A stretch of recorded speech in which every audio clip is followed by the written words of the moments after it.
Nicolas, welcome to Ecosummit. Thanks. Here we go. And actually, the first time we've done Ecosummit was in Berlin in 2013.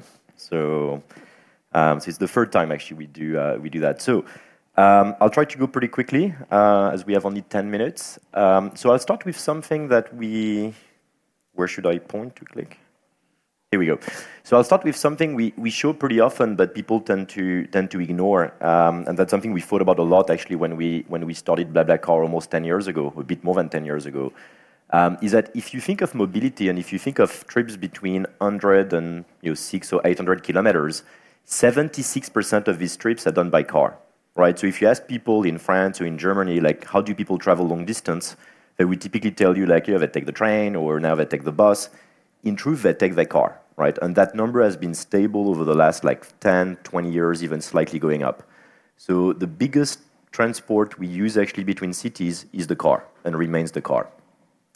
Now, so that's something we tend to ignore. The thing we know pretty well, here we go, is that the cars are pretty empty, right? So if you look at car occupancy on these trips in Western Europe, it's pretty much the same in the US, it's pretty much the same in emerging markets.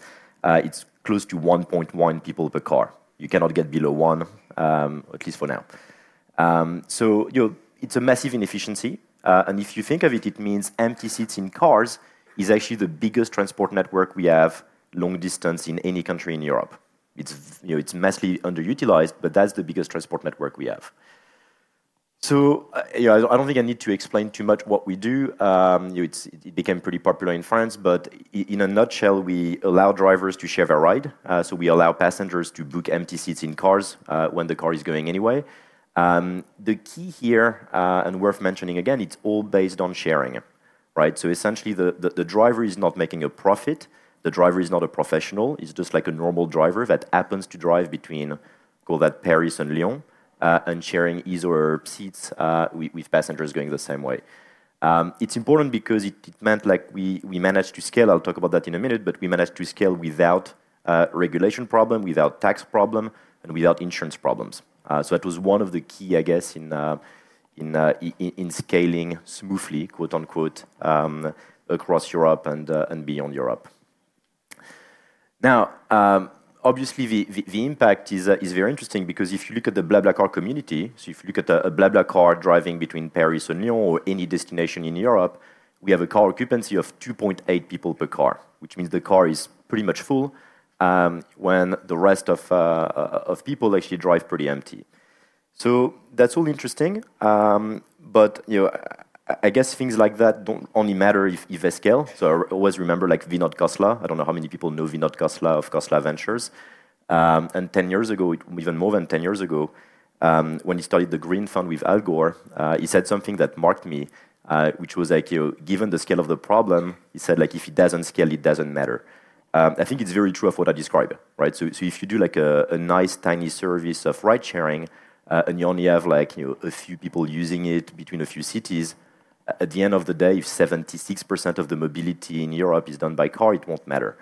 So luckily, we scaled. So you can see like the growth of the user base of BlaBlaCar on a global scale. And I would point to two things. The first thing is how hard it is to start a company. So you can see like from the early days, 2006 to 2010, 2011, it was very hard to for us to scale, right? So we had a hard time to get financing. I mean, earlier we had like a story about like how financing is now very easy in France. Trust me, in 2009, post Lehman Brothers, getting money for BlaBlaCar was not simple. Like people thought we were crazy. So it took some time. We had some backing from Axel and Index along the way, and most of the growth, if you think of it, really took place over the last 5, 6, 7 years, give or take. So 60 million people in the community today. Another thing I guess we achieved as a startup was to go global pretty early on, which today I would say is kind of the standard in terms of ambition for startups from Europe and from Paris. Again, it was not really like the normal thing to do back in 2010, 2011. So we started in France, we scaled across Europe, and then we scaled globally. So now we're in 22 countries, including Mexico, Brazil, Russia, India, most major countries in Europe. So we achieved that in about 5 years, right? So in 2012, 9 95% of the activity in the community was in France. Today, 75% of the activity of BlaBlaCar is outside of France, right? So France is a country in the BlaBlaCar universe. A big one, but not even the biggest one. In terms of impact, we used maybe, I was showing like the same type of slide actually in 2013 in Berlin at Ecosummit, and I was maybe saying that one day we'll be transporting more people than Eurostar. Today, again, to give you a sense of scale, obviously it's not directly comparable. We don't compete with Eurostar, we don't compete even less maybe with British Airways. But to give you a sense of like, as a transport network, what we represent, last quarter, so in Q4, we had 18 million travelers. That's the number we don't share very often actually, but 18 million travelers actually on BlaBlaCar in Q4. So it's pretty significant, right? And it's still growing. And I guess what's exciting to me is, if you think of the number of empty cars still driving on the road, it's massive. So today, if you ask me, like, what's the impact you've done in terms of environment and the impact you've done in terms of like turning empty cars into full cars, we're still very tiny. Compared to the entire mobility market, BlaBlaCar is still pretty small. Now, at a global scale as a company, you start impacting lots of people and having lots of travelers on a quarterly basis. Couple of other things I wanted to mention that we've done along the way as a company. One of the key for us was cracking trust. So again, if you take a time machine, and when we first pitched the company in 2007, actually with Fred, people told us like, guys, you guys are insane. This thing is never going to work because trust issues, safety issues, and so on and so on. And I remember when we were at INSEAD, actually people told us like, if you get 100,000 people to use this service in France, it's a miracle.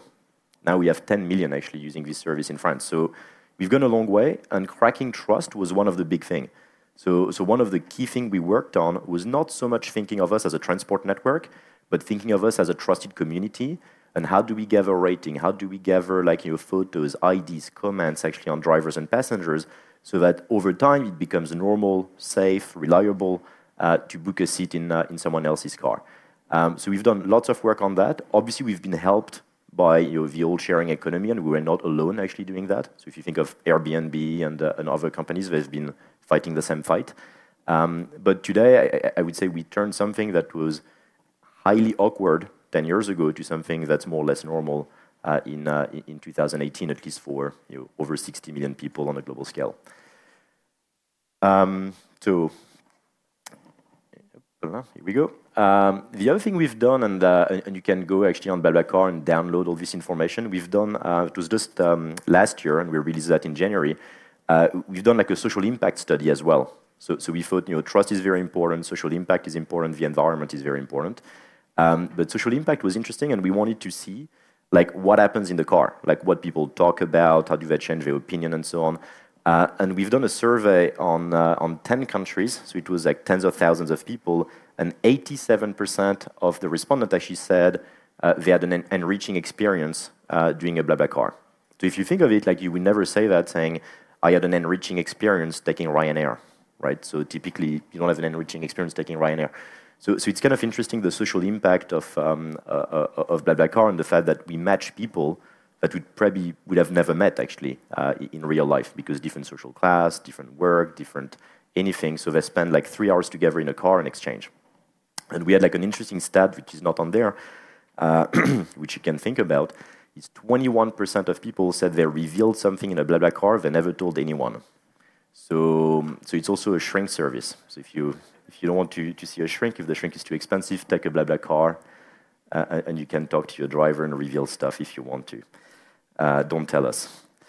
All right, so I have 2 minutes roughly. Where do we go next? I won't talk about all the stuff we're doing because we have several initiatives from BlaBlaLines in commuting, insurance, and several things. What I want to focus on is how the core service, the core long-distance BlaBlaCar service, is evolving and how we see the future. So the first thing that's interesting, last year we stepped back and thought about like, okay, what are we good at and how should we evolve actually as a product and as a service for the users?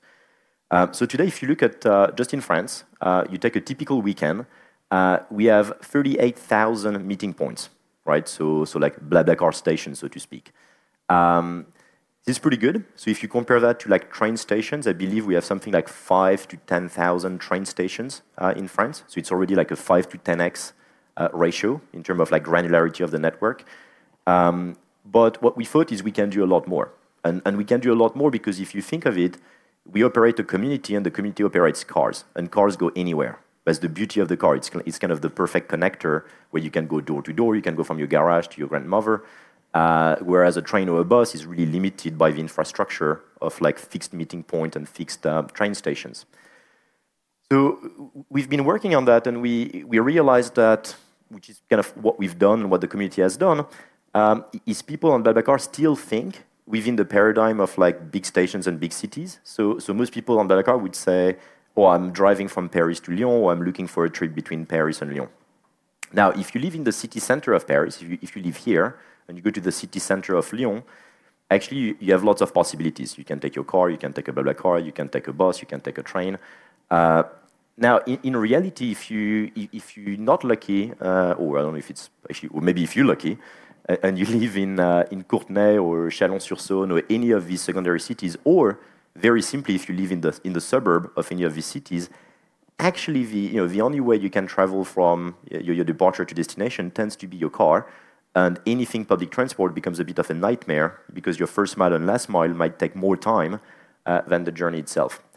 So what we released, and we just rolling this out all over Europe, is a different search algorithm on BlaBlaCar. And I'll go pretty quickly because I'm running out of time. But if you think of it, like today we have tons and tons of BlaBlaCar going from Paris to Lyon, or more or less Paris to Lyon, passing by Courtenay, passing by Chalon-sur-Saône. Maybe they go down to Marseille, maybe they go down to Chambéry. But essentially, we have like a massive network of cars passing by.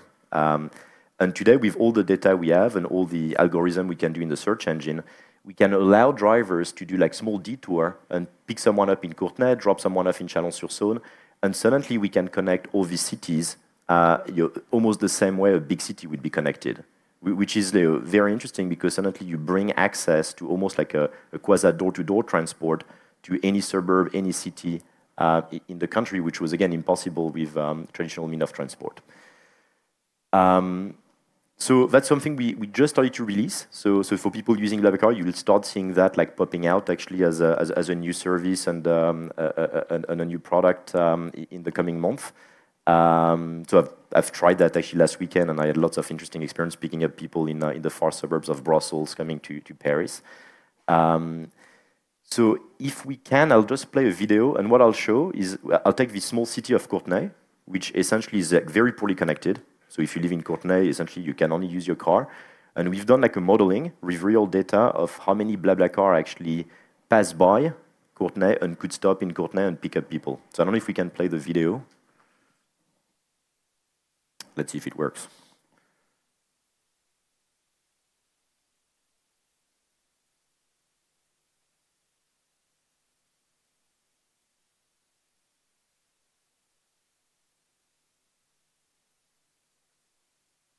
Yeah, so that's how Courtenay is connected with BlaBlaCar. So you can go from Courtenay to Slovenia non-stop, right? So what you can do is you can go online. We have this tool which calculates real time. So it's not like a gimmick. It's like real time. It goes into the database. You can put like any small village. So think of like your parents, your grandparents, or your people living in some far suburbs or living in small villages. Put the city, and you'll see like how we connect actually the city with BlaBlaCar. So that's the connection we're going to do. Running out of time, we had like one more video. I don't know if can we play that? 2 minutes? All right, let's play like one more video, and I'll disappear. Thank you. Hola, ¿qué tal? ¿A qué te dedicas tú? We have sound. Bonjour André. Christelle.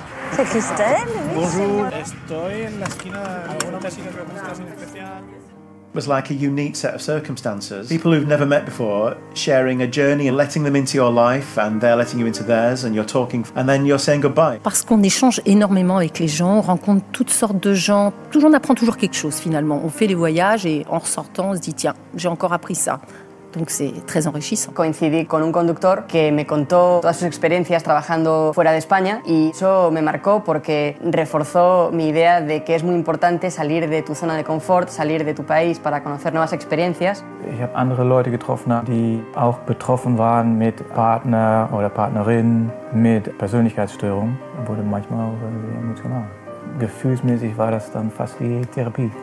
Cada viaje es único, o sea, acabas aprendiendo, acabas conociendo gente de todo el mundo, gente de todas partes. Hasta que no lo sabes no puede contar lo que es de verdad.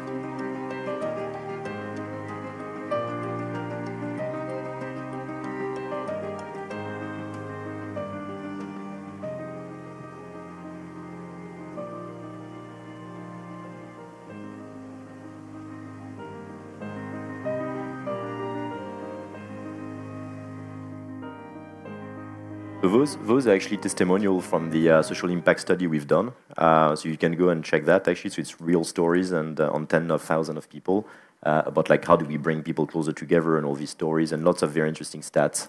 So if you have time, it's an interesting read. Thank you.